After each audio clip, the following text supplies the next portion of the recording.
Fellow Nigerians, it is exactly 3 decades today that Nigerians went to the polls to exercise their inalienable right to elect a president of their choice to lead the transition from military dictatorship to a representative government of the people. The abortion by the military fiat of the decisive victory of Chief MKO Abiola of the defunct Social Democratic Party in the June 12, 1993 presidential election. Up to that time, the fairest and the freest election in the country's political evolution turned out, ironically, to be the seed that germinated into the prolonged struggle that gave birth to the democracy we currently enjoyed since 1999. In rising to strongly oppose the arbitrary annulment of the will of the majority of Nigerians, as expressed in that historic election, the substantial number of our people who participated in the struggle to annul the election signified their fierce commitment to enthroning democracy as a form of government that best ennobles the liberty, the dignity of individual and integrity, as well as the stability of the polity.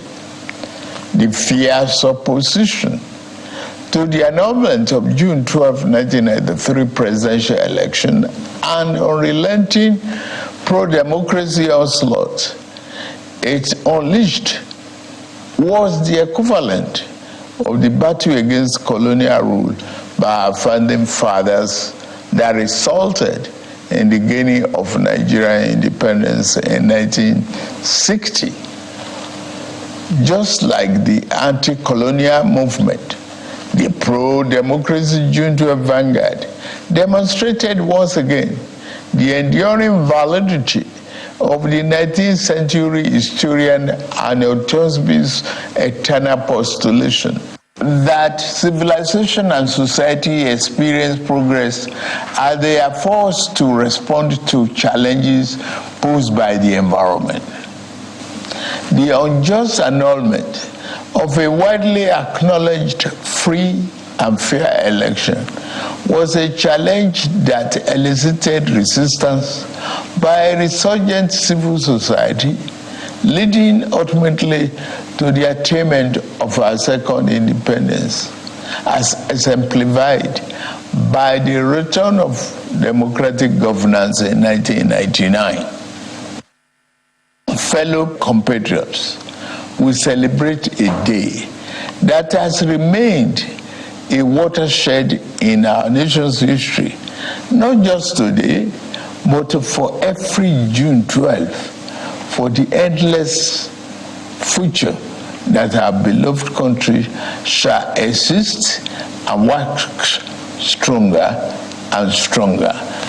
Generation of Nigerians will always remember themselves that the democracy that is steadily growing to become the defining essence of our polity was not gifted to us on a silver platter.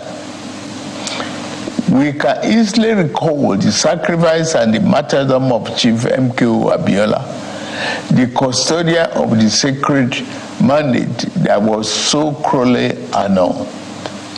He sacrificed his life in unyielding patriotic defense of the ideals of democracy, as symbolized in his choice by his fellow countrymen and women as their duly elected president. There was an easier choice for him. It was to forgo the justice of his cause and opt for the path of ease and capitulation in the face of the tyranny of power. To his eternal credit, and immortal glory? Abiola said no. He demonstrated the time-tested eternal truth that there are certain ideals and principles that are far more valuable than life itself. Every day on this day, down the ages, we will recall the several heroes of democracy, such as Kudirat Abiola, wife of Chief Abiola, who was brutally murdered while in the trenches fighting on the side of the people. We remember Pat Alfred Rewani, one of the heroes of our independence struggle, and Major General Shehu Musa Yar'Adua, retired, who was silenced by the military junta while in pursuit of democracy. They gave their yesterday for the liberty that is ours today. The point is that we must never take this democracy for granted. We must forever jealously guard and protect it like a precious jewel. For a people can never truly appreciate the freedom and the right democracy guarantees them until they lose it. We have transferred the dark, thorny part of dictatorship before, and those who experience it can readily testify to the unbridgeable gap between the dignity of freedom and the humiliation and degradation of tyranny.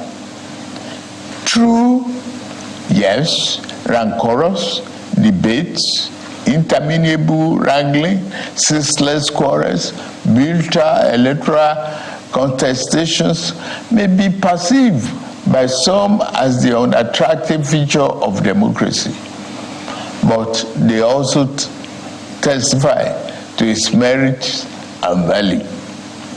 This year, we held the 7th in the cycle of elections that have become sacred ritual of our democratic practice in this dispensation since 1999.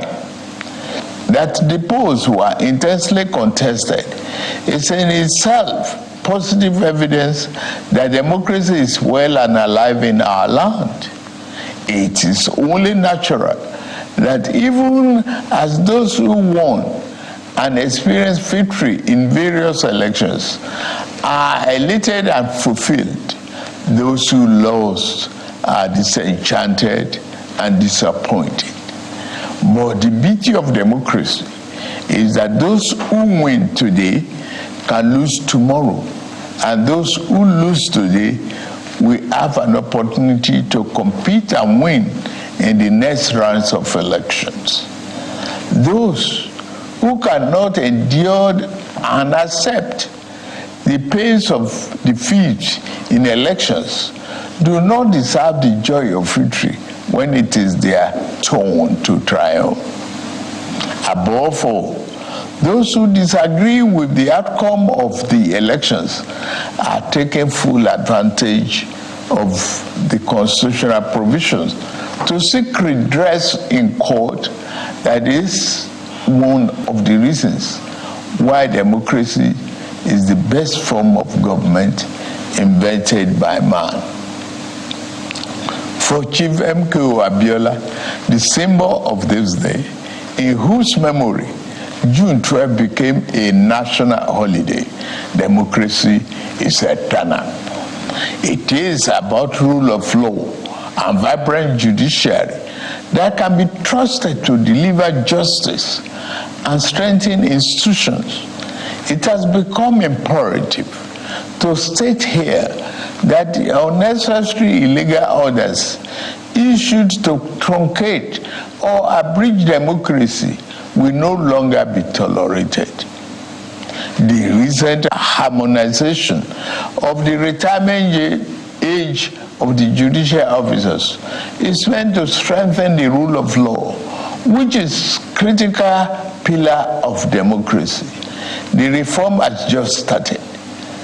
The democracy that will yield right dividends to the people who are shareholders means more than just freedom of choice and right to get people into elective offices. It means social and economic justice for our people.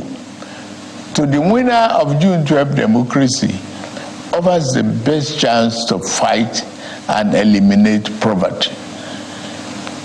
30 years ago, he christened his campaign manifesto "Farewell to Poverty," because he was convinced that there is nothing defined about poverty. It is a man-made problem that can be eliminated with clearly thought out social and economic policies.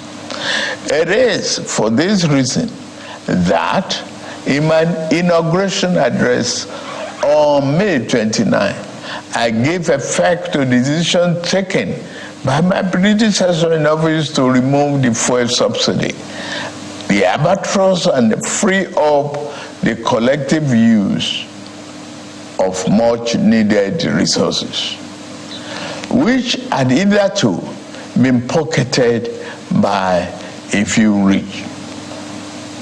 I admit the decision will impose extra burden on the masses of our people. I feel your pain. This is one decision we must bear to save our country from going under and take our resources away from the stranglehold of a few unpatriotic elements. Painfully, I have asked you, my compatriots, to sacrifice a little more for the survival of our country. For your trust and belief in us, I assure you that your sacrifice shall not be in vain. The government I lead will repay you through massive investment in transportation, infrastructure, education, regular power supply, healthcare, and other public utilities that will improve the quality of lives. The democracy MK Abiola died for is one that promotes the welfare of the people over personal interests of the ruling class, and one where the governed can find personal fulfillment and happiness. That is the hope MK Abiola ignited throughout our country in 1993. On this year's Democracy Day, I enjoy all of us, to rededicate ourselves to strengthening this form of government of free people that has been our guiding light these past 24 years.